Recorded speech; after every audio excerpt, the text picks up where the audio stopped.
What's up, guys? Welcome to another video of Dev Talks with your host Travian, where we talk about everything engineering and technology wise. And in this video, we're going to be diving in and talking about why doesn't Tesla buy Uber, or what they have going on with this robo taxi stuff. So without further ado, don't forget to like, comment, subscribe, and share, and let's dive right in. Why doesn't Tesla buy Uber? There's no need because we have a large number of cars. We have millions of cars that will be able to operate autonomously. And I should say that it's a combination of a Tesla-owned fleet and also enabling Tesla owners to be able to add or subtract their car to the fleet, yes, so that existing Tesla owners will be able to earn money by adding their car to the fleet for autonomous use. And I think it's maybe possible for Tesla owners to make more in allowing the car to be added to used, which you discussed, the self-driving fleet, that then they cost them in the lease. Right. And that's why I'd say consider it sort of a business model that's similar to some combination of Airbnb and Uber. Just like Airbnb, you can rent out your spare bedroom or your house if you're not using it, and make money on it. And that's what we expect Tesla customers to be able to do. Right. And as this scales up, you said earlier, you feel like you have the logistics ability and the ability to create the app as well, of course, and anything else around that needs to occur. Yeah, I don't think we're missing anything. Tesla has all the ingredients necessary to offer a vast self-driving fleet overnight. Yeah.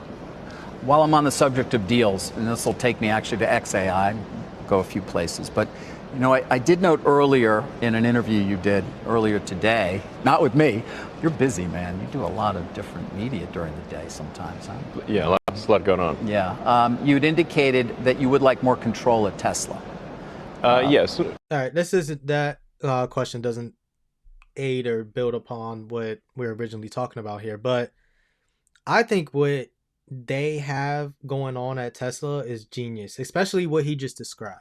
And I'm going to go into that in a second. So the main question is, why doesn't Tesla buy Uber?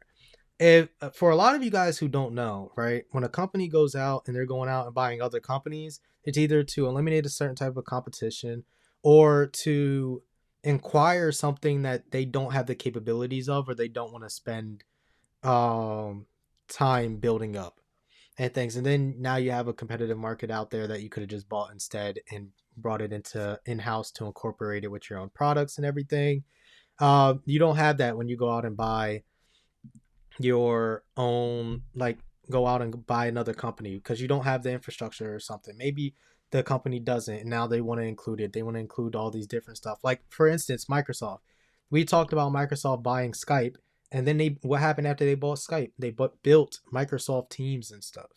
And now Skype's going away. It's like Microsoft used it to be able to create what they needed to create because they didn't have the infrastructure for it. And that was one of the reasons between them buying it. Tesla, in this case, does not need Uber in any capacity to do robo-taxi or taxi work like Uber and Lyft does. They can build their own app. They've built an app before, so they already have iOS and Android developers and stuff. They can build another app for calling ride sharing, for Tesla ride sharing and things, and have it all in-house for only Tesla stuff. They're going to have their own fleet, just kind of like Waymo does. The difference is Waymo goes out and has a partnership with Jaguar using them expensive behind cars. Instead of Tesla, they're the manufacturer themselves for these vehicles. So they don't have to worry about all that. And then another thing is, with Uber and Lyft, people are driving their own vehicles. So there's a lot of liability differences and things when it comes to that. But everything will be in-house for Tesla, and Tesla running these ride-sharing apps, their own ride-sharing app. The other biggest thing is what he said, what I think is actually genius. But my next question would not have been about him getting more control. It would have been to pick his brain more about how he's going to let other Tesla drivers and vehicles join the fleet for ride sharing, and how this is going to be, right? So the robo-taxi is supposed to be self-driving vehicles without a person in it, right? So if you can rent out your car and add it to the fleet, right, to help your lease and things, maybe this helps people because they need more money to be able to afford their car so that they don't get it repoed. I think it's still a scary thing that Teslas are self-driving, because imagine you miss a payment and it drives itself right back to right back to the dealership where you got it from, because, or the closest dealership, because you missed a payment and the car repos itself. But back to the whole people adding their vehicles to the fleet thing. I'm really curious to knowing, if you add your vehicle to the fleet, will your vehicle be able to self-drive on its own, or will you have to drive it yourself? And it's like you're getting paid for doing it, or you're getting paid just for your car using it, and they take money off your lease, or whatever your payments are, or things like that, or however they set it up. Who knows how the business model is going to be just yet, because we don't see this actually happening yet. And when we do, I will be covering it again. I think it's really interesting. Like, I'm really curious, like, are you gonna be able to like drive to the mall and be like, oh, I'm gonna just let my car just deliver some people while I'm in the mall shopping, and it's just people in your car? Or will you have to drive it yourself in your own means, and you're gonna kind of be like that Lyft or Uber driver, but for Tesla and robotaxi? I would like to get more information out of that, and figuring out how they're, or how Elon is going to build more upon that idea of having people drive their own vehicles and going from there. That's really what I'm mainly thinking and most interested in. I don't know. What do you guys think? And then one of the questions I have to ask you guys to let me know in the comments, especially, this is only for Tesla owners, mind you, because if you're Tesla owners, or people who are going to buy a Tesla, I should say, one, if would you add your car to the robotaxi fleet to be able to make some extra cash?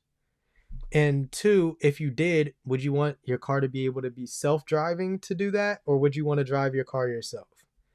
And how that works. And I wonder if like your car got in any accidents, would like Tesla pay for it and whatever if it's self-driving? I'm sure there's a bunch of liability stuff that they might add and things that make sense. Who knows? I for sure don't, so I'm really curious to know how that's all gonna work out and whatnot. But the one other thing I have to give credit to is the robo taxis. They're gonna stand out. Tesla does an amazing job making their cars stand out, especially in public. Like, you look at the Cybertruck, you see a Cybertruck, you're like, oh snap, that's a Cybertruck and stuff. It really stands out, whether you like it or you don't. You're always like, oh snap, there's a Cybertruck. Or when these robo taxis come out, people are gonna be like, oh snap, those are the robo taxis. They all have a distinct color to them. They look a certain way. They're driving around these places. You're gonna see them, and it's gonna look crazy. Like, they do such a great job with that. That's why I think Tesla's a really good company overall, regardless. But without further ado, let me know what you guys think in the comments down below. Don't forget to like, comment, subscribe, and share. Also, if you have any recommendations, please send me an email at devtalkspod@gmail.com. Link will also be in the description down below. Without further ado, peace. See you next time.